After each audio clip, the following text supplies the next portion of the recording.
Nimenho, and welcome back to another episode of Ignite Your Power, the Kathy Mou Podcast, where we dive deep into real conversations that awaken your inner fire and guide you toward your most empowered, blissful, soft life. So today's guest is someone whose mission mirrors mine in the most beautiful way.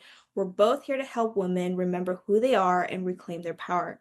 But while I do it through spiritual guidance, card readings, and mindset work, Liz Hansen does it through the lens of a camera. Liz is the founder of Chicago Boudoir Photography and the creative force behind a movement that helps over 2,000 women embrace their bodies, step into confidence, and experience healing in front of the camera. Her journey began with one vulnerable, life-changing photo shoot of her own. And from that moment, she knew she had to help others see themselves through a new lens. She's spoken on TEDx, been featured on NPR, and has cultivated a thriving community of over 10,000 women who are defining what it means to be beautiful, bold, and whole. And so this episode, we'll talk all about her story, all about what she does, and this one is for every woman who's ever doubted for worth, hidden her light, or felt disconnected from her body. Liz is here to remind us that sometimes the most radical act of self-love is simply allowing yourself to be seen. So, hi Liz, sorry for the big intro, but thank you for being here. I'm so excited to have you here. Hey, thanks for having me. I loved every word of that intro, actually. Thanks. I know. Sometimes I love giving people a nice intro because we forget how amazing we truly are because we do it every day and you're just like, oh, okay. You just think it's an everyday thing. So when people introduce me, I'm like, wow, that's so nice. So I like to do that for other people. Oh, so your journey began with a personal photo shoot. Can you take us back to that moment and how it sparked the work you do today? Yeah, so first off, if you've never heard of boudoir, it is a fancy French word that means a woman's bedroom. And a boudoir photo shoot is a chance to feel sensual and sexy in front of the camera. And I signed up for one of these boudoir photo shoots about 10 years ago. I was really scared to do it. It was really out of my comfort zone. I'd never done anything like that before. I felt a little naughty doing it, like maybe I shouldn't be doing such a thing. But I went through with the photo shoot and wow, I walked out of that studio feeling confident, feeling empowered, and feeling ready to show up in bigger ways in my life. And I was a photographer already at the time. I was doing babies and families and weddings. And after I did that boudoir photo shoot for myself, I said, this is what I want to offer to women. This is what I want to do. I want other women to feel as fabulous as I do right now.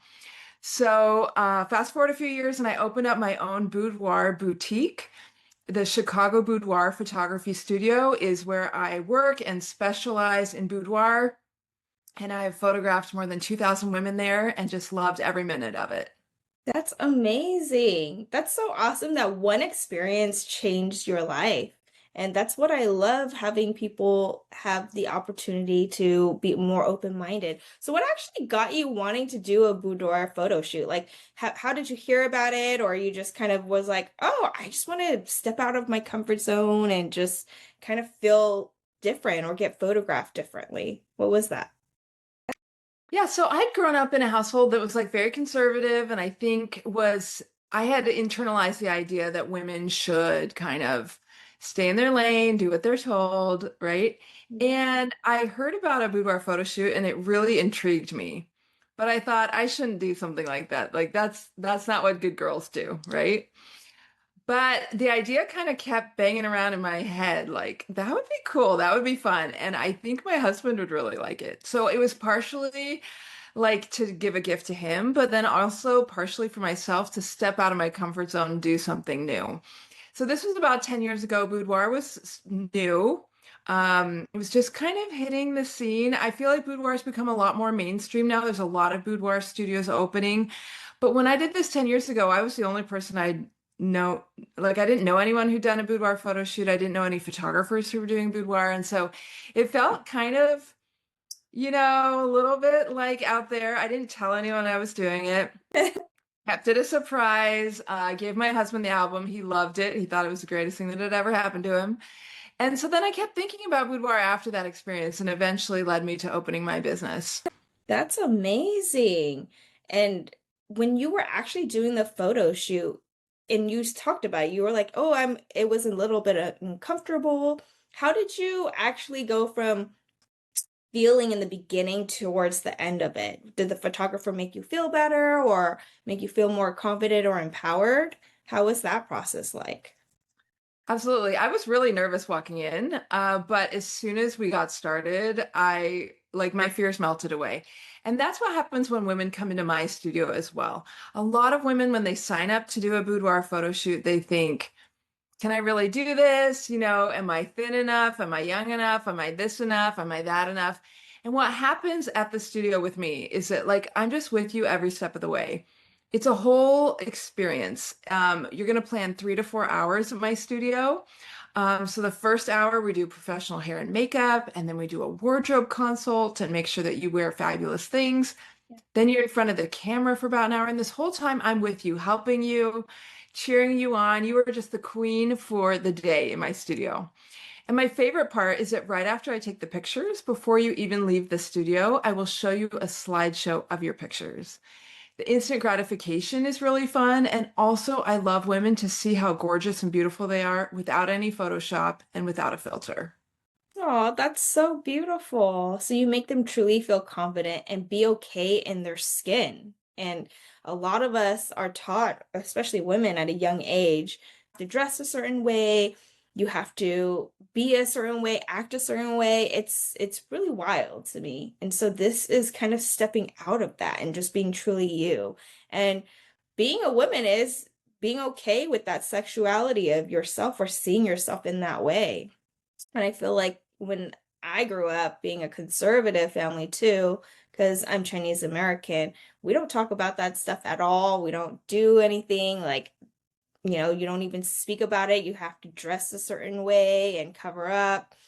And so this is like really cool that you could do that, stepping outside of your comfort zone and doing it in a safe space, you know? So that's so awesome that you could provide that.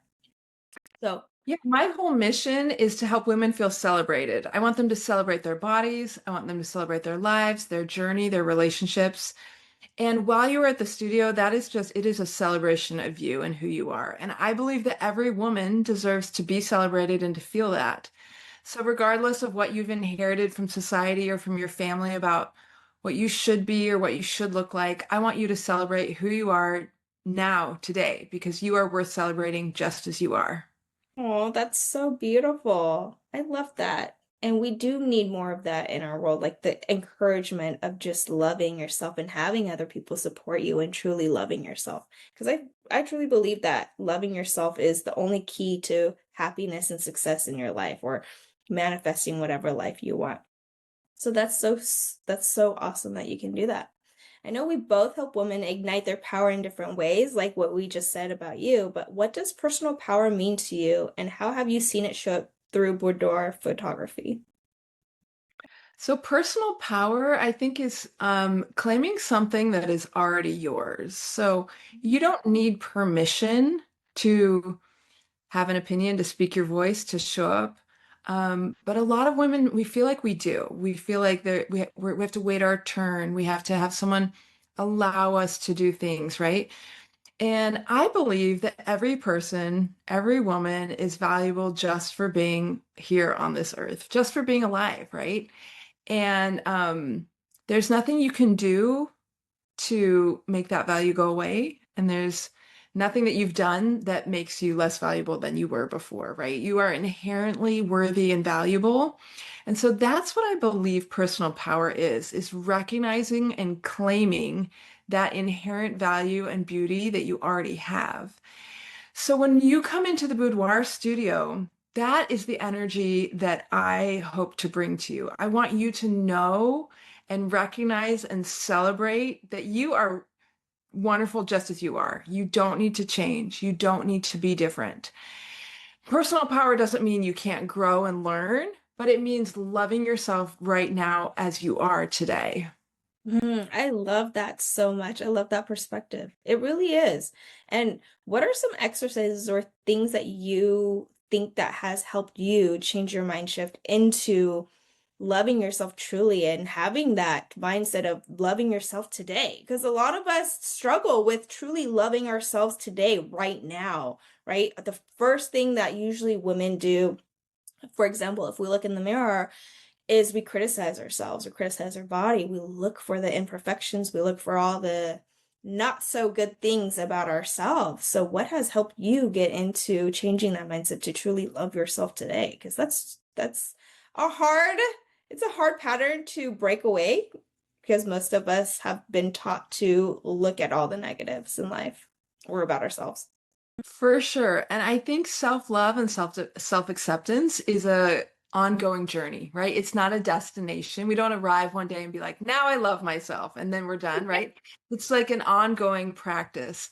One thing that I've done over the last few years is recognize how often I apologize for things that either I don't need to apologize for or just for existing. And you'll catch yourself if you start thinking about this. How often do you say like, "Oh, I'm sorry. I just wanted to. I'm sorry. I'm sorry. Oh, hey, at the gym. Oh, I'm sorry. I'm not like, strong enough to lift that weight yet. Oh, I'm sorry. I'm taking up space. I'm sorry. I have needs. I'm sorry. I'm hungry. I'm sorry." Women apologize constantly. And one of the things I've learned to do is replace the word "I'm sorry" with "thank you." So instead of saying like, "Oh my gosh, I'm so sorry. I'm so sorry. I need to stop and get a drink," say, "Hey, thank you for your patience while I grab a drink." Right? So instead of apologizing for taking up space or having needs, we thank others for allowing us to have needs, right? Oh, I love that. That's a really good shift in perspective. And the words that you use for yourself to say those things changes the way you think about yourself too. And that's really, really strong. Like from, oh, I'm so sorry, to being like, I feel bad, to, no, I know that I need this. So thank you for giving me that space and time for that. Oh, I love that. I'm going to start practicing that. And when you, Yeah, and once you start noticing how often you say sorry, it might surprise you. It surprised me. Um, It's okay to take up space. It's okay to have needs. It's okay to have desires. So often, as women, we're told that the best way to be a woman is to have no needs and to be completely selfless, right? But actually, that doesn't benefit those around us when we completely deny ourselves of things we need and want, right? That creates just like a shell of a woman who doesn't have her own life, right? So, what you need to do is acknowledge that you have wants and needs and thank others when they make space for those rather than apologizing for having them. yeah, I love that so much. And also, I notice that I have an issue where it's hard for me to receive because I'm always caring about others. As women, we're taught to really care about other people. We're more empathetic. We're more caring in a sense where we really do get affected by other people. And so when you said that, I was like, wow, that is so effective. And so being able to receive other people actually being able to accept, like, oh, okay, you're doing what you need, that's fine. Like to me, it's always like, oh, like you said, I'm sorry, blah, blah, blah. And it's like changing that, even that little thing in your daily life is going to be such a big reward in the end, because you're going to start changing neurons in your brain. You're going to start shifting habits or the way you start thinking and talking about yourself. And that's really cool. And receiving is one way or one thing that I think I've struggled with, and that's going to help me be able to, shift that perspective of like, oh no, I can't receive or I can't do that because of blah, blah, blah. So that's really cool. Thank you for sharing that. So, what are some of the biggest transformations you've witnessed in the women who step in front of your camera? So when women come into my studio, I consider it truly like an honor and a privilege to be there with them in this vulnerable moment, right? So if you've trusted me to take sexy, sensual photos of you, that's a big deal, right? So you might be taking pictures in lingerie, you might be full nude, and that means that it's like my honor to be your guide there with you during this experience. And I have seen so many women come into the studio, they come in nervous and scared and then leave feeling confident and happy. Now, some women come in they book a boudoir photo shoot for happy reasons, right? Like they might be having a baby, they might be getting married to the love of their life, they might be celebrating their 30th birthday. Those are really happy, fun reasons to come into the studio. There's also people who come in for harder, sadder reasons, right? Maybe they've left a domestic violence relationship. Maybe they are celebrating their freedom from that. Maybe they have a breast cancer diagnosis and they are coming to the studio to take some pictures before surgery or after surgery. So there can be lots of different reasons that women come into the studio, and they're all valid. And those are all reasons to document yourself with a boudoir photo shoot. Aw, I didn't even think about that. Usually in my mind, photo shoots is like you want to document the happy stuff, but yeah, honoring your body of like the before and after if someone goes through cancer or a surgery or yeah, that's so powerful. Wow. And you get to be that light and guide for them and then help make them feel comfortable. So what are some exercises you do to make them feel comfortable or more at ease? Like, do you just just let them do their thing, or then you have to help guide them, or you help make them do certain poses or whatever it may be to feel more relaxed? I guess that's one thing that in my head is, yeah, it's if I was to do it and I'm just laying there, say just being naked and fully like transparent and like just being free in a sense, I would just be like frozen. I would be like, what do I do? What do they're looking at me and then like have all these negative narratives like, oh my gosh, you go to like panic mode because it's something so out of your norm. So how do you guide and lead these? Yeah. So one thing, so a lot of people are nervous to do this, but not everyone is nervous, right? Some people come in ready and confident already. So it's not that you have to be nervous to do this, right?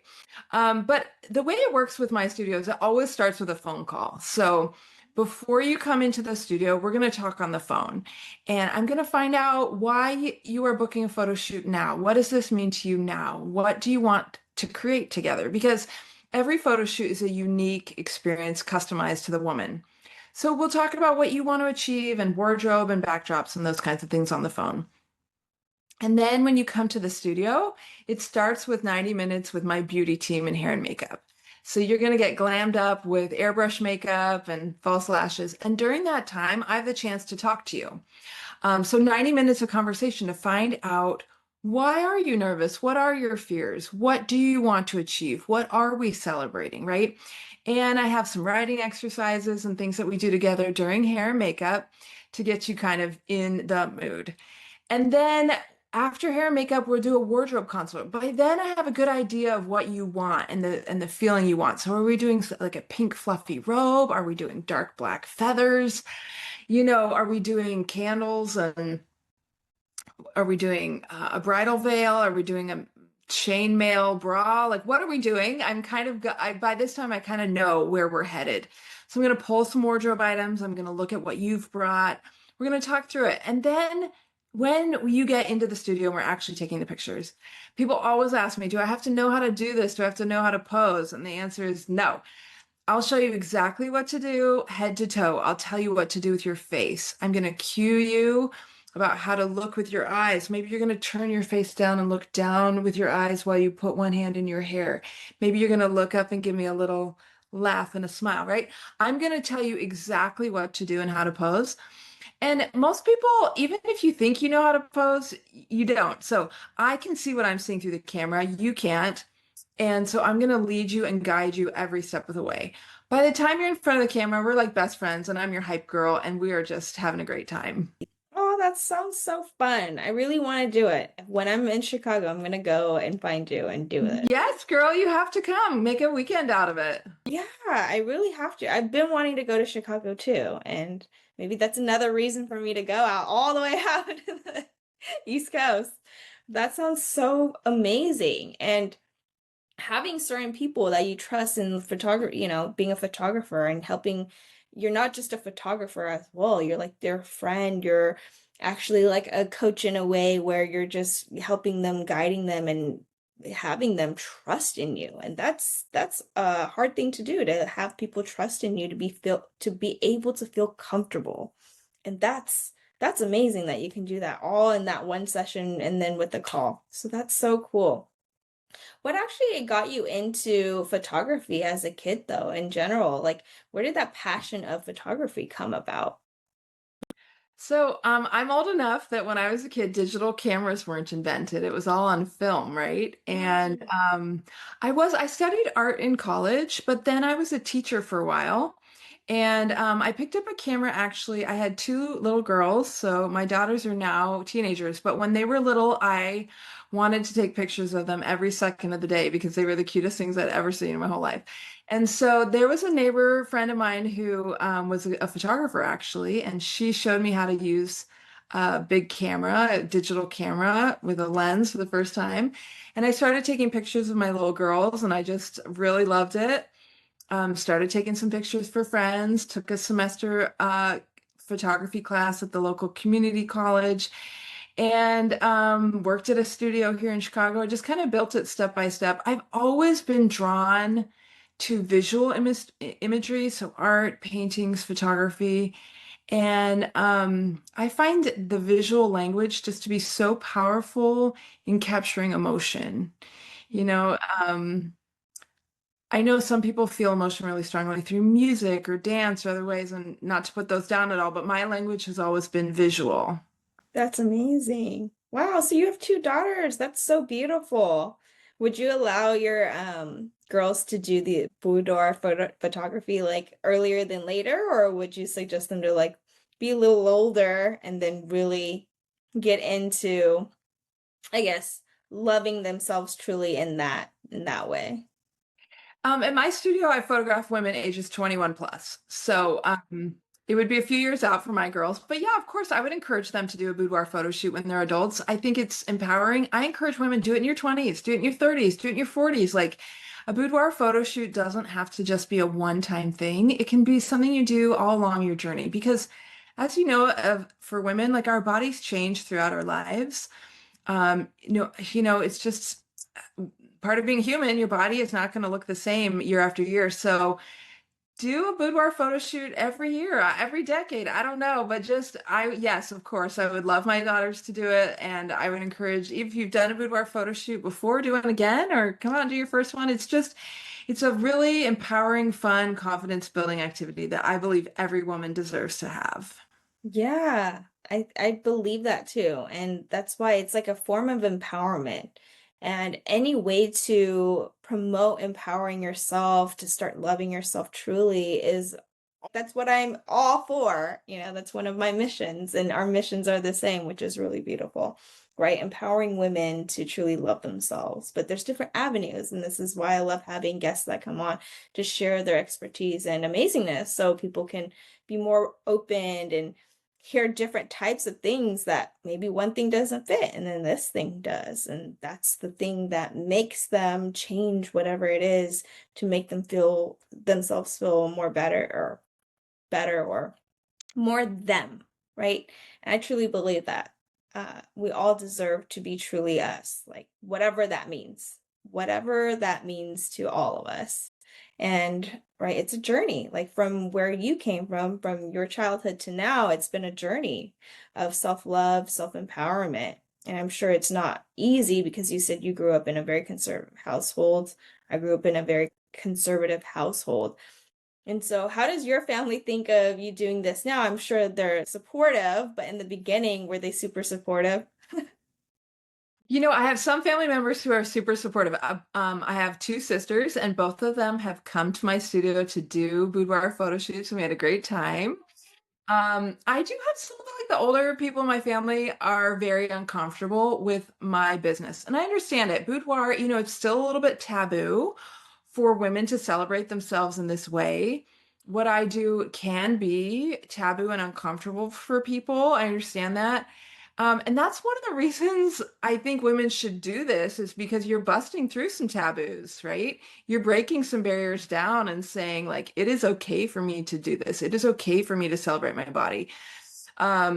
So for sure, I mean, I gave a whole TED talk on why nudity is taboo and why it shouldn't be. So that's like one of my missions is to try to like break down a little bit some of this barrier that women have and the ideas around women's bodies.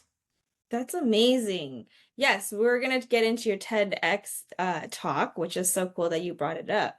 But where's the passion that actually came for you to truly talk about this topic and on as a TEDx talk, which is pretty cool. You wanted to like, how did that process go about being on a TEDx talk? I'm sure that's so exciting and empowering in its own self, in its own way. I would love for you to share that experience and how you got into that topic specifically to talk about in your TEDx talk. So I run a boudoir studio, that's my business, right? But I have this broader mission to empower women in all areas of their lives. And one of the ways that I do that is I started a Facebook group. And I have more than 10,000 women, local Chicago area women in this Facebook group. And the purpose of the group is to gather women in a supportive community and help them feel empowered in their bodies and their relationships, their lives, their careers. Every morning, I go in the group and post a thought-provoking question that we discuss. And what happened was in 2023, one of the members of that group, she was in my Facebook group, she'd enjoyed the content. She was running the local TEDx conference for the year. Wow. She reached out to me and she said, "Hey, I think you should apply to speak on the TEDx stage." And, I had never done anything like that before. It wasn't like on my bucket list. I hadn't ever expected to be a TEDx speaker, but she reached out. I decided to apply. And, a few months later, there I was on the stage, and speaking about what I truly believe is my mission, which is to kind of liberate the idea that somehow the body is bad or that the body is, you know, taboo, and really that it deserves celebrating your body, other people's bodies. So that's what I was able to speak about. It was a wonderful experience. I loved getting to know the other speakers who were there on the conference with me, the organizers. There's a whole army of volunteers who helped put on the conference. And yeah, if you want to go on YouTube, you can watch it. I gave a 13-minute talk about nudity from memory on stage. So it took a lot of preparation, but I'm really proud of the final product. Yeah, I watched a little part of it. I didn't watch the 13 minutes, but I will. I'm so excited to tap into it. And you just look so confident, and I am always in awe and so supportive of people who speak in front of people and can do that so beautifully and naturally. I think that's one of my goals, really, is to just be able to speak in front of other people. I have a fear of like kind of like stage fright in a way, or public speaking. I think most of us have that fear. Yeah, I think that's very natural. Yeah. But I was shaking in my boots for sure. It was really? nerve. Yeah, I think what was scary for me was the no notes, no teleprompter thing. I was nervous that I would get up there and not remember my speech, right? Because 13 minutes is like a long time to speak Yeah. without notes. But what I did in preparation for that is that so the 30 days before the TEDx talk, I lined up 30 friends, one a day, somewhere on Zoom and somewhere in person. And I gave my talk to 30 different people once a day for the 30 days before the TED talk. And so by the time I got up on that stage, I was like, all right, number 31, I can do this. Nice. That's awesome. That's so cool. I love that tip. Do you feel like you would want to do another TEDx talk in the future or like another Whew. speaking thing? I don't know that I would do another one, but I would help out at a TEDx conference maybe. Like there's a lot of people that are involved in the conference that aren't the speakers, and that would interest me. There's sponsors and there's volunteers and so maybe I would still be involved in a conference. Um, it was a great experience. It was a lot of work. Mm.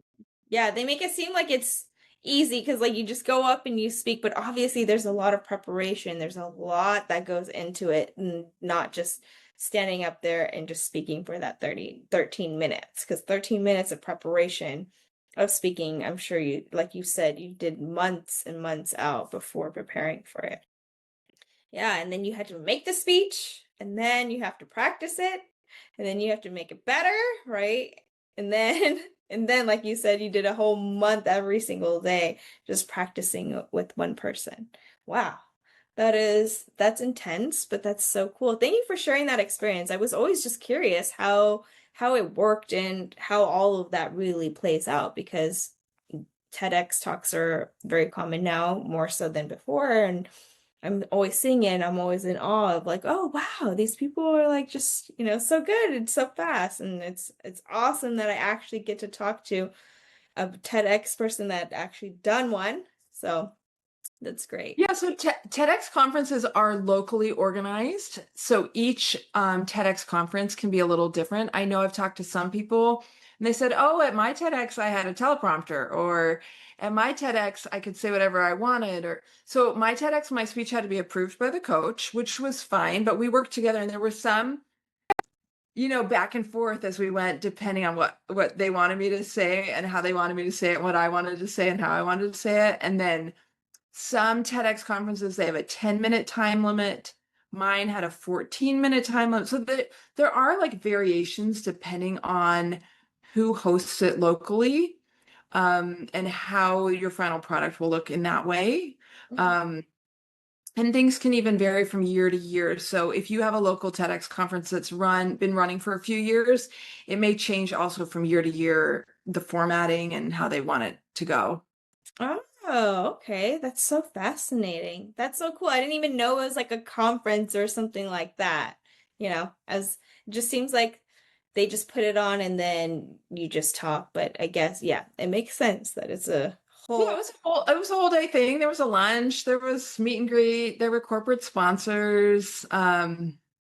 Yeah, I mean, obviously the highlight is the talks, but those are also recorded for YouTube later.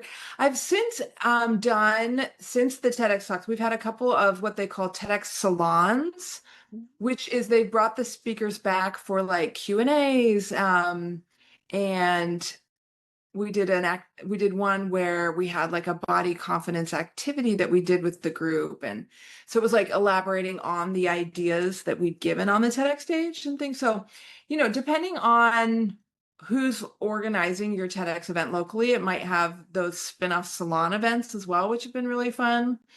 So yeah, if you are thinking about a TEDx conference or applying, like, I would definitely recommend it. Oh, okay. Thank you. I think it'll be a few years out from now. I feel like I would, but I would want to just attend and just see how that would be. That would be pretty cool. Yeah, I don't know where our TEDx talk would be in my area.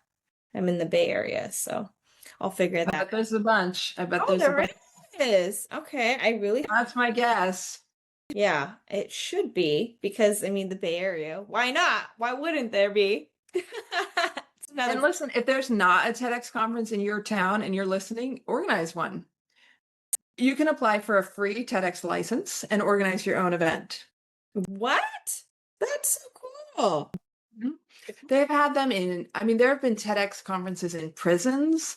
There have been TEDx conferences all over the world, in schools, at universities. Yeah. So if you're part of an organization or part of a town that does not have a TEDx event yet, yeah, look into it and you can apply to get your own license. What?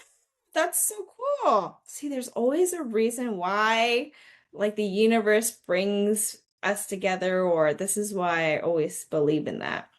And I've always been curious because I think I've looked up TEDx before once, I think a couple years ago, and then I was like, there's nothing in my area. So then that's why I thought it was very, very exclusive. It's harder to actually attend one or to even, be in or be a part of that type of world. But that's so cool. It's good to know that I can even just get a free license to do it if I wanted to put one together.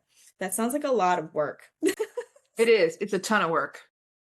A lot. I don't even think I know where to begin, but that would be something fun. Maybe I can find somebody who would be truly interested to put one on in our area. That would be really cool.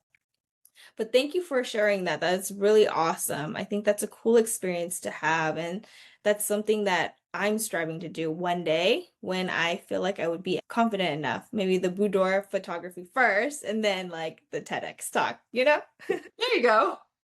Yeah, so I kind of want to shift gears and let talk about shame because a lot of us, or especially women, feel shame, like we said about, earlier, but especially body shaming. So, how do you see boudoir as a tool to reclaim what society tells us to hide? Yeah. Shame is a really powerful emotion, and it's something that a lot of women feel, but shame is not a very useful emotion. And what I mean by that is shame is not very effective in getting people to change or to, like, you can't shame yourself enough to get yourself to behave. Like, shame is not a good motivator. Shame doesn't create better relationships. Shame doesn't generate love, right? So while shame is very common and very powerful, it's not very effective. It's not very good, right? So one of my goals as a boudoir photographer is to reduce the shame around female bodies, around sensuality, around sexuality, right? It's an interesting question to ask yourself. If I feel shame about my body, where did that shame come from? What is that story? What is that origin story? So, can I think back? Why do I feel like my body is bad or wrong? Who's been telling me that, and why did I believe that? And if you can start unraveling that, that is a really good starting point, because beliefs are just thoughts that you've thought lots of times. It doesn't mean just because you have a belief, it doesn't mean it's true. So if you want to change your belief, you can. You can start thinking a different thought. So, and that's just available free to you. So if you've always thought, my body is wrong, it's too big, it's too little, I'm too tall, I'm too short, I'm too fat, I'm too skinny, I'm too brown, I'm too white, I'm too whatever, you can start thinking something different about that. You can start thinking, well, you know what? I have a body, and that is great, because having a body means I can feel things, I can eat, I can give hugs, I can walk and run. Like, my body allows me to do a lot of wonderful things. And I believe that loving yourself and loving your body starts with first that just acceptance, that neutrality, that body neutrality. You don't have to get to body positivity. Body neutrality is I have a body and I'm grateful for a body. You don't even have to say I love my body, right? Because if you try to jump from I hate my body to I love my body, that leap may be too far. Yeah. That may be too unbelievable for you. There may be too much shame, too many layers to unpack all at once. So instead of trying to jump from I hate my body to I love my body, I want you to try to go from I hate my body to I have a body. Change that one letter from hate to have, and start focusing on what your body does for you rather than what your body looks like. That is the first step to body acceptance and body neutrality. Oh, thank you for sharing that. That's so good. I'm like literally applying it. As you say it, I'm like, oh, observing my true beliefs and what I've been taught to believe. And I actually have endometriosis. So, I grew up not loving my body so much because I'm like, why am I sick? And it just makes it harder for you to love your body when you do feel so much chronic pain. And but through my journey of self-love and self-healing, I actually try to change that narrative to I'm glad today I'm healthy and happy, or I have a body to be able to walk and just do the simple things. It's kind of like practicing gratitude, just gratitude for the simple things. And when you do practice that, it shifts your perspective mindset into being less of that body shaming or lack or whatever mindset that you have, the negative mindset, to more of like positivity and empowerment. And I feel like that goes hand in hand, which was so good. Thank you for sharing that. So, what role does humor play in your work? So, I'm a loving, fun person. I love joking and, like making people laugh. And how do you think that laughter can be part of the healing process? Well, I love that you love to laugh. I mean, going through life, you either have to cry or laugh, right? I mean, so you might as well laugh, right? So I also love using humor. If you come to the studio, I guarantee we will be laughing together. Bodies can be kind of funny and weird, right? And they do some funny and weird things, but you got to find the humor in it. And boudoir is just a lot of fun. So most people, we just end up having a lot of fun together in the studio. Oh, that's good. I think having fun and humor in your life is what is so needed right now too, right? Because we're always so focused on the heavy stuff, the heaviness, the seriousness of life, and it's like we forget. And that's why I love being around kids, because kids remind you to be carefree and have fun. Like they don't really worry about the responsibilities or like the fear, or if they jump over that thing, they're not going to think of like, oh my God, I'm going to get hurt and blah, blah, blah. They're just doing it because they're like, I just want to do it. And we need to have more of that. And that's kind of what boudoir photography is, having that fun, playfulness in your life and bringing it back in to your life, which is so needed. And whatever avenue, again, that can get you to have fun and be part of a kid again and open up that way, it's just so powerful and empowering. And so if you're listening right now, it's like a reminder for you to go find the happiness, joy, or whatever that may be, and book a boudoir photography or photo shoot. That sounds so amazing. Like I've never thought about it. I've seen people post about it too. And, like people, especially Asian Americans, are like, wow, it's something that I would have never thought I would be able to do or even post on social media. And then when they do, it's like a different empowerment and a different level that they're reaching and showing other people, like, okay, not full blown on, nakedness, but like something as like just a little, more showing their bodies more so than other photos. But that's so crazy that this is so cool and powerful. I just never thought anything of it. And so thank you for bringing this topic to me and opening my mind and perspective of like, wow, this is a form of empowerment. Like this is such a cool way, a fun way to do something like this. So thank you for bringing that. So what's one message you'd give to a woman listening right now who feels disconnected from her beauty, her worth, or her inner spark? Well, I love this question. I think at times we all feel like a disconnect, right? We all feel like maybe we aren't good enough. Um, I would say to anyone who's feeling that, there's always reason. I mean, it sounds cliche, but there's always like the bright side to look at. There's always things that you can do to make things a little bit better. Things tend to improve. You can have a better day.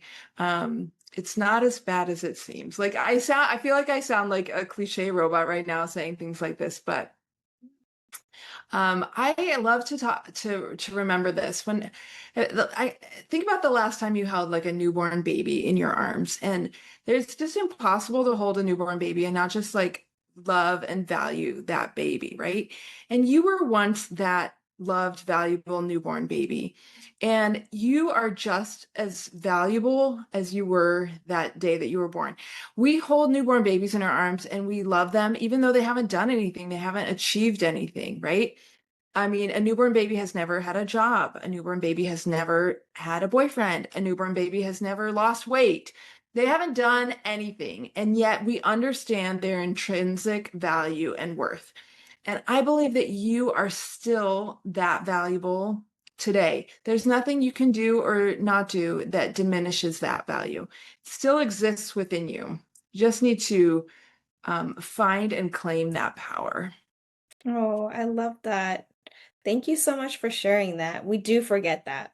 And it's hard. It's hard to remember sometimes when you're in the daily life. And this is why I love giving big intros to remind people daily of how truly amazing or loved they are.